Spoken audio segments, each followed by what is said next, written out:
ఓ పండుగ వాతావరణంలో ఈరోజు పార్టీ ఆవిర్భావ దినోత్సవ వేడుకలు చేసుకున్నటువంటి సందర్భంలో అందరికీ కూడా హృదయపూర్వకంగా ఆవిర్భావ దినోత్సవ శుభాకాంక్షలు తెలియజేసుకుంటూ 15 సంవత్సరాలుగా పార్టీని జగన్మోహన్ రెడ్డి గారి నాయకత్వాన్ని అటు ప్రతిపక్షంలో ఉన్నా అధికారంలో ఉన్నా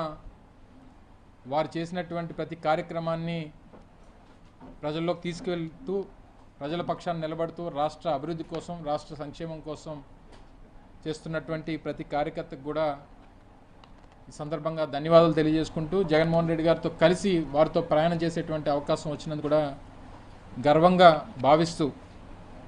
ఈరోజు కొన్ని విషయాలు మీ ద్వారా ఈ సందర్భంగా ప్రజలకు ఉన్నటువంటి కొన్ని అపోహల్ని ఈరోజు తెలుగుదేశం పార్టీ అధికార పార్టీలో ఉన్నటువంటి మిగిలినటువంటి కూటమి రాజకీయ పార్టీలన్నీ కూడా కలిసి చేస్తున్నటువంటి కొన్ని దుష్ప్రచారాలని దానికి సంబంధించినటువంటి వాస్తవాలు మీ ముందు పెట్టాలన్నటువంటి ఉద్దేశంతో ఈరోజు అందరం కూడా ఈరోజు మీ ముందుకు రావడం జరిగింది.